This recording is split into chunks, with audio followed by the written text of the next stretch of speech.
Welcome, welcome, welcome. This is the Oracle of the Feather Crown Tree. We are doing a reading for when the moon is in Libra and the sun is in Leo. Yes, it's Leo season. Hard to believe. So I will explain the positions of these cards as we go through. If you would like, you may jump ahead to the intuitive section of the reading. Just look for the timestamp below, but I do start with readings from the author's books to begin. It helps set my brain into a certain frequency to get into intuitive mode more fully. So our center top card is representing our emotional self during this time, and we have Bridge from the Moon Oracle deck. Two unclothed figures, one with short hair, the other with long hair, stand facing in opposite directions. They're making considerable efforts to make contact with one another by forming a bridge. They each reach out above their heads to touch hands, and they each bend one knee to touch feet. A thriving plant grows into a large red pot between the two figures. The plant is a lotus, and it is in flower and bearing fruit. Behind the figures is a rare and beautiful blue moon. Traditionally, when the moon was in this mansion, the Arabs believed that it slowed recovery after illness. It was also considered a good time to besiege a town or take revenge if you were a prince. Mercury and Venus are very different in their drive to express themselves. They symbolize opposing views. Mercury is facile, fast, and versatile, while Venus is slow and possessive. However, they share the ability to socialize. Ruled by these two planets, this mansion is about a difference of opinion or ideas. The touching of the two figures represents the ability to form a bridge, to find mutual ground, and to strike a compromise.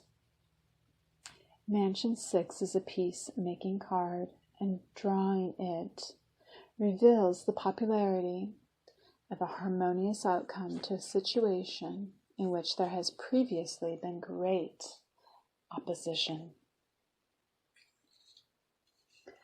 Our next card is, to help that one, is level-headedness from the mudra deck with a theme of be wise.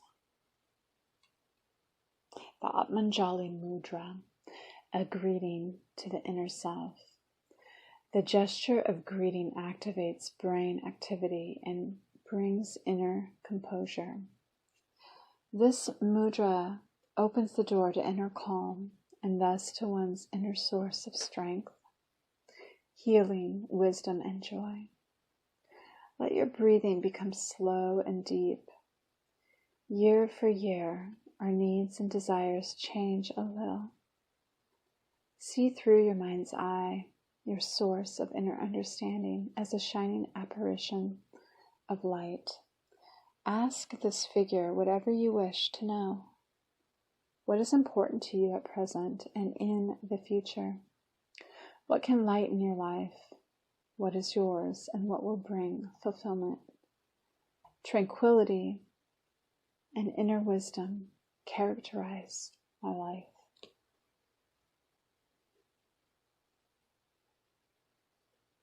Okay, so we're going to move over to the left, and this is about our physical reality. And we have Tiwanaku, located in Bolivia, and its energy focus is illumination. The ancient religious center of Tiwanaku flourished as a city 300 to 1000 CE, but it is said to date back much further than that. Created by the god Viracocha, who rose out of Lake Titicaca. The card shows the Coliseum platform, which some believe dates back to 15,000 BCE. Undermining the established timeline of pre-Incan civilizations, This culture erected impressive monoliths, temples, and pyramids, and carved strange alien faces. The site's original name means the rock in the center. You need to find your rock.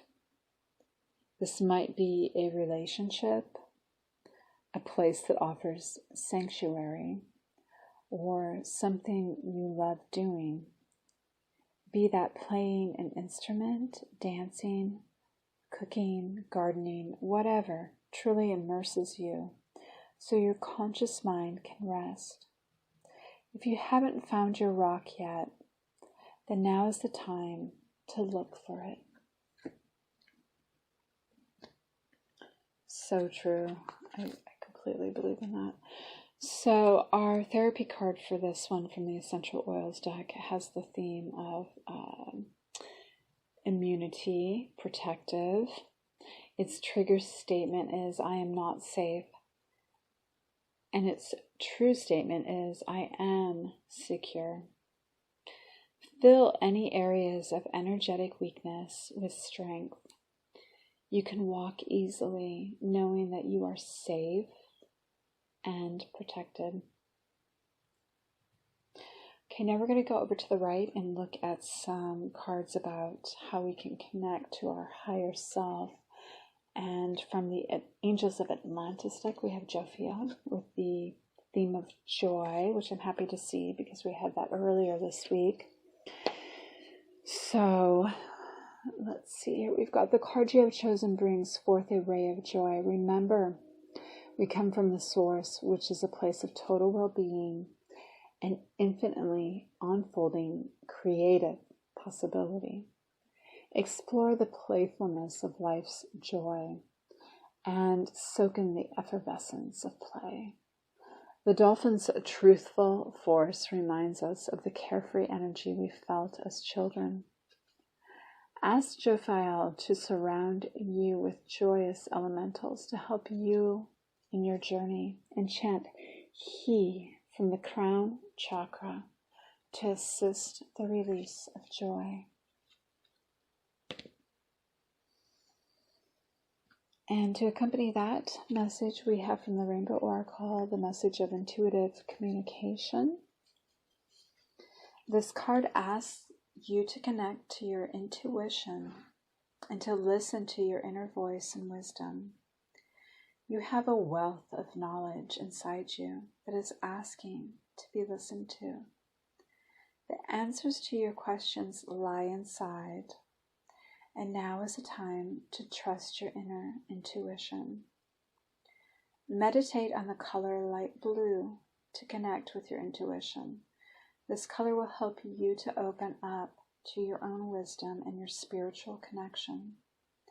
As you link in with this color more, you will increase your intuition and gain more confidence in your gut feelings.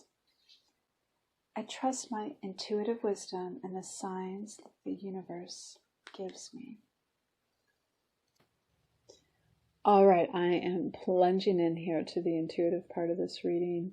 I love this top center card. Some of the illustrations on this deck just really, I find nourishing. They have a little bit of that Art Deco feel. And it's kind of a gorgeous balance between the geometric and the organic, the design. So I really see maybe emotionally you've been at odds with someone even on this level, like emotionally. This could be someone of a different gender from you. And you may be looking in the same direction, beautiful in your own selves, have sort of your own drive, your own sense of independence, but you know how to come together just enough. There's not this excessive codependence. There's not this sense of total enmeshment. Like you know just the right level of connection that needs to happen to grow something between you. And what you're able to grow is good enough. It's profound enough. It's healthy enough. It may not be like overwhelming and just totally overboard and prolific as can be, but it's enough. And it's of good quality. And it creates wholeness for both of you. So this is a very good emotional bond that you may be experiencing with someone. And what is supporting this may be an idea that this is what you want, this is what you're asking for, this is what feels right, it feels guided by something higher than you. It may be actually a wish of fulfillment. And part of why you are asking for this is because not only does it create a path towards stability, but it also engages you creatively. It engages your joy. It helps grow your heart somewhat as well.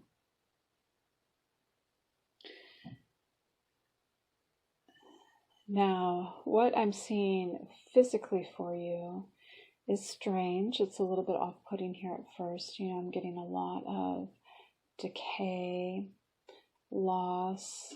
So maybe there are things that have ended that you have let go of at this time, or that you are in the process of letting go of. If you have let go of them, it is to keep something sacred, to keep something, it's to create space for you to perform something that is majestic, something that is intense, something that is even regal.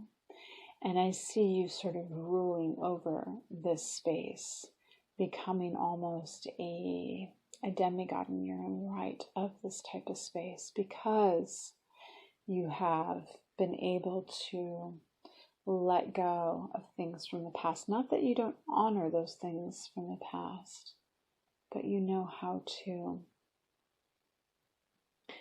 clear space. And you may have been doing this actually to protect something physically for yourself. This could be even your own health, your own ability to feel at your best, and for your physical reality to be at its best.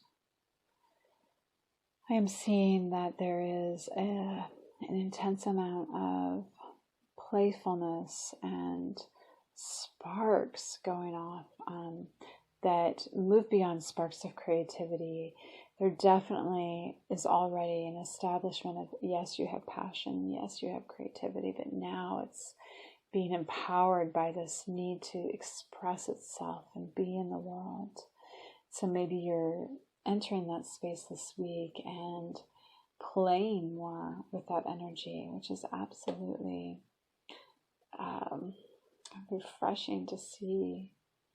It's very uplifting.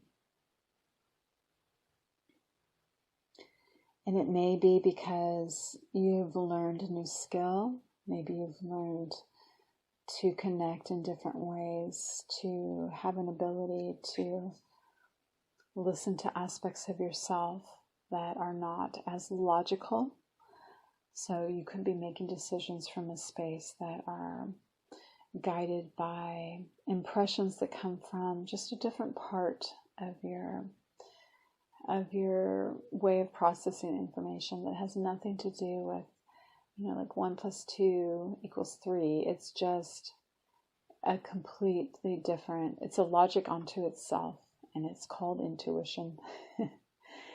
And that may be feeding your ability to really shine this week or during this time. Okay, you guys, that's where I'm going to end this reading. Thank you for being here with me. Please join me if you want. I do a divine masculine and feminine reading, which is the closest thing I have to like a love reading. weekly. I also do one for each element, like if you're a fire sign or a water sign, weekly. And then I do a collective daily chakra reading, which is kind of a reading to tune us up throughout the entire week to get our entire chakra system attuned.